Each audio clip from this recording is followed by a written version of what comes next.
दोस्तों again welcome back to my channel. So guys, इस video में हम लोग हमेशा की तरह बात करने वाले हैं ऐसे 5 बेस्ट इंट्राडे स्टॉक्स के बारे में जिसको आप लोग कल यानी 25 अक्टूबर के लाइव मार्केट में ट्रेड करके एक अच्छा खासा प्रॉफिट जनरेट कर सकते हो बाइंग या शॉर्टिंग करके। तो कल के लिए जो सबसे पहला इंट्राडे स्टॉक रहने वाला है हमारा, वो है गोदरेज इंडस्ट्री।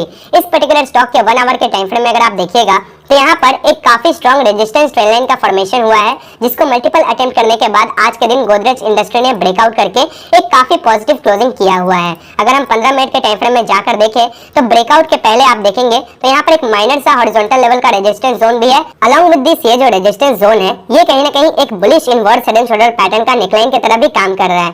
सो कल के दिन अगर गोदरेज इंडस्ट्री इसी पर्टिकुलर मोमेंटम में इस invert head and shoulder pattern के नेकलाइन को ब्रेकआउट करके सस्टेन करता है तो एक अच्छा खासा इंट्राडे में बाइंग मूव हम लोग इसमें एक्सपेक्ट कर सकते हैं। सो गोदरेज इंडस्ट्री में हम लोग 1047 के ऊपर बाइंग के साइड एक ट्रेड प्लान करेंगे। 1042 का स्टॉप लॉस लगा के ये 3 टारगेट इजीली अचीव करेंगे। जो हमारा सेकंड स्टॉक रहने वाला है कल के लिए वो है अतुल। अतुल के 15 मिनट के टाइम फ्रेम में अगर आप देखिएगा तो यहाँ पर भी एक स्ट्रॉन्ग रेजिस्टेंस ट्रेंड लाइन का फॉर्मेशन हुआ है, जिसको ये पर्टिकुलर स्टॉक मल्टीपल अटेम्प्ट कर चुका है ब्रेकआउट करने का। आप देखिएगा यहाँ पर ब्रेकआउट से पहले इसने एक invert head and shoulder kind of pattern का भी फॉर्मेशन किया है। तो अगर कल के दिन अतुल ब्रेकआउट करता है इस ट्रेंड लाइन को, साथ ही साथ इस रेजिस्टेंस जोन के ऊपर निकलेगा, देन एक अच्छा खासा बाइंग मूव इसमें भी हम लोग कल के दिन देख सकते हैं। सो अतुल में हम लोग 7724 के ऊपर बाइंग के साइड एक ट्रेड प्लान करेंगे। 7695 का स्टॉप लॉस लगा के ये 3 टारगेट इजीली प्लान कर सकते हैं। कल के लिए थर्ड इंट्राडे स्टॉक जो मेरे वॉच लिस्ट में रहेगा वो है हीरो मोटोकॉर्प। हीरो मोटोकॉर्प के 15 मिनट के टाइम फ्रेम में अगर आप देखिएगा तो यहाँ पर एक काफी स्ट्रॉन्ग सपोर्ट जोन का फॉर्मेशन हुआ है, जहां से ये पर्टिकुलर स्टॉक मल्टीपल टाइम हमें बाउंस बैक दिखा चुका है। अगर कल के दिन हीरो मोटोकॉर्प इस सपोर्ट जोन का नीचे के साइड ब्रेकडाउन करता है देन 5084 के नीचे इसमें हम लोग सेलिंग के साइड एक ट्रेड प्लान कर सकते हैं। 5105 का स्टॉप लॉस लगा के ये 3 टारगेट इजीली प्लान करेंगे। जो हमारा अगला स्टॉक मेरे वॉच लिस्ट में रहने वाला है गाइस वो है जेएम फाइनेंशियल। जेएम फाइनेंशियल के 1 आवर के टाइम फ्रेम में अगर आप देखिएगा एक परफेक्ट ब्रेकडाउन का यहाँ पर सेटअप बना हुआ है। एक ट्रेंड लाइन जा रहा है जिसको ये पर्टिकुलर स्टॉक मल्टीपल अटेम्प्ट कर चुका है ब्रेकडाउन करने का। बट इस पर्टिकुलर स्टॉक में एक इशू है कि टॉप से हमें बैक टू बैक सेलिंग का प्रेशर देखने के लिए मिल रहा है, और जब भी बैक टू बैक सेलिंग का प्रेशर ऐसे नजर आता है गाइस देन हाई पॉसिबिलिटी रहता है कि उस पर्टिकुलर स्टॉक में हमें एक सपोर्ट देखने के लिए मिले।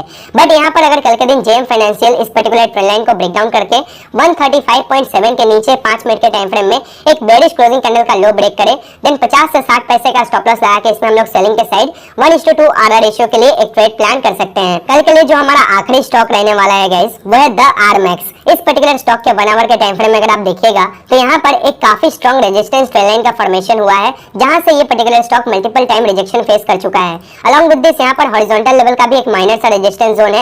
एक इंटरेस्टिंग पॉइंट अगर आप देखिएगा तो जब भी इस पर्टिकुलर स्टॉक ने इस रेजिस्टेंस जोन का ब्रेकआउट किया है तब एक बार भी 5 मिनट के टाइम फ्रेम में इस रेजिस्टेंस जोन के ऊपर हमें बुलिश कैंडल का क्लोजिंग होता हुआ नजर नहीं आया है। तो अगर कल के दिन द आरमैक्स ब्रेकआउट करता है इस माइनर से रेजिस्टेंस जोन को, जिसका लेवल 5243 का है, इसके ऊपर ब्रेकआउट करके 5 मिनट के टाइम फ्रेम में जैसे ही बुलिश क्लोजिंग कैंडल का हाई ब्रेक करे देन यहाँ पर 15 से 20 रुपए का स्टॉप लॉस लगा के बाइंग के साइड हम लोग 1:2 आरआर रेशियो के लिए एक ट्रेड प्लान कर सकते हैं। तो आज के लिए इस वीडियो में इतना ही गाइस, मिलते हैं नेक्स्ट वीडियो में, तब तक के लिए bye bye and happy trading.